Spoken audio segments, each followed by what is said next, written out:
Welcome back mga kalasa sa ating channel. Okay, second upload natin this 2025. Siyempre, hindi na namin pinakita nung nag-deliver si Mrs. kay Tiffany Dion, yung anak namin. Ito siya. Yan. At ngayon, guys, since nanganak na si Mrs., gagawa tayo ng special na dish para sa kanya. Siyempre, papabreast yan breastfeeding. Yan. Gagawa natin siya, guys, ng bulalo with mushroom enoki. Yan. So, guys, ano pang initin natin? Try natin ba? Try pa na iba. Tara!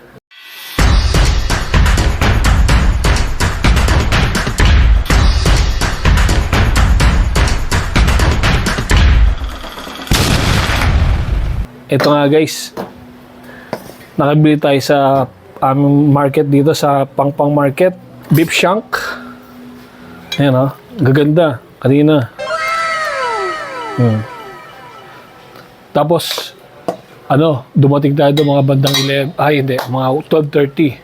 Ayan, ito yung kinuhanan ko, yung mga tinitinda nila, ate.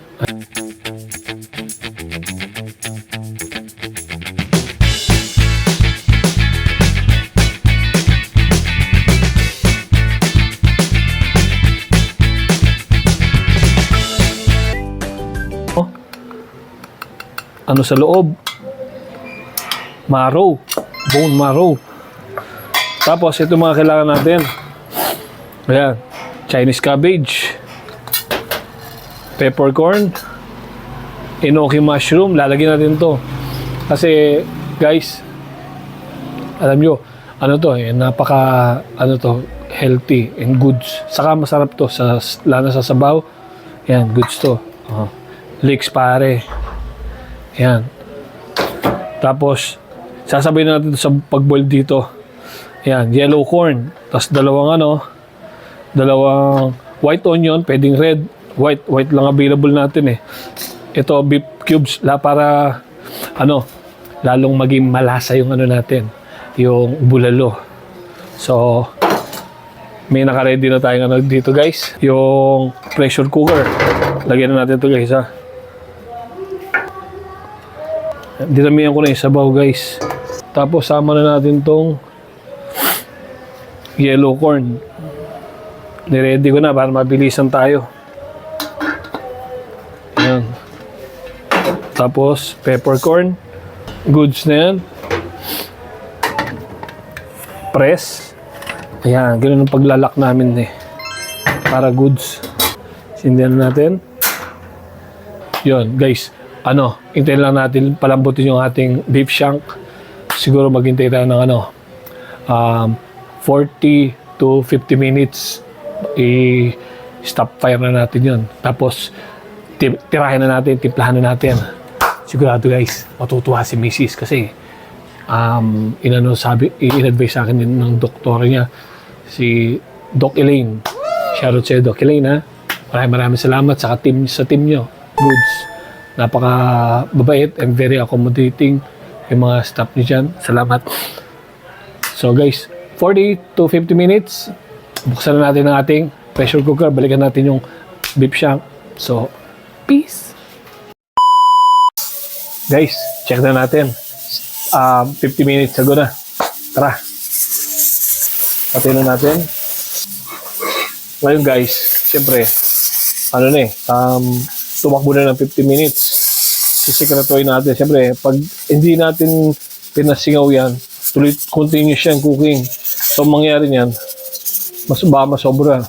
Masyadong yung baka natin, napakalabot na. Ganyan na natin, guys. Ganyan na natin to, guys. Yan. Yan, wala na, mga kalasa. Pwede na siya yan, pag nawala ng pressure. Ito yung mga ilalagay na natin dyan, guys. Yan. Ito, beef cubes, para lalo sumarap. Siyempre, para lalo maging malinam yan, ba? Yan, guys, wala na siyang pressure. Pwede na siya yan. Yun.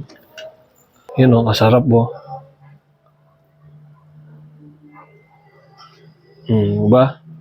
So, ilalagay na natin yung mga gulay niyang iba. Pero, sisindihan na natin ulit yung apoy. Parang continuous cooking na siya. Lagyan na natin ito, pare. Pechay Baguio.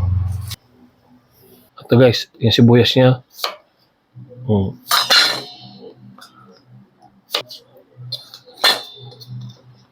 Okay.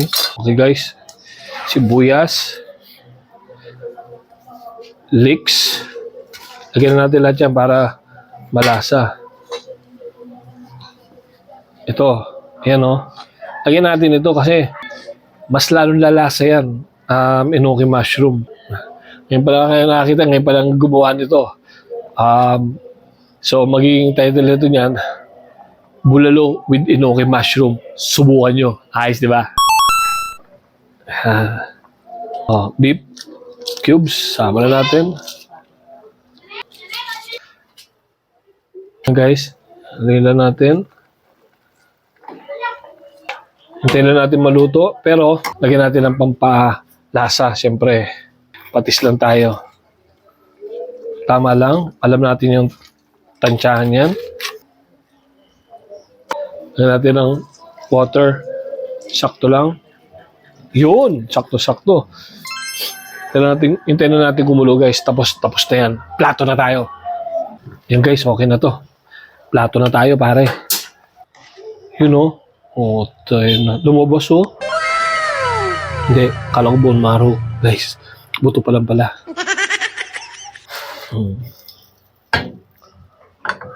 Sauce. You know? Natin ang mais.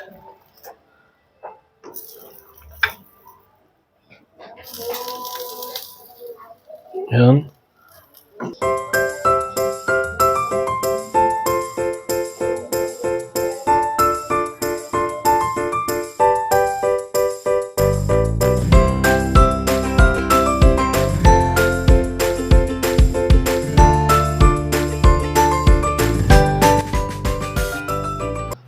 So mga kalasa, tapos na ang ating bulalo with enoki mushroom para kay buntis. Siyempre, good for breastfeeding.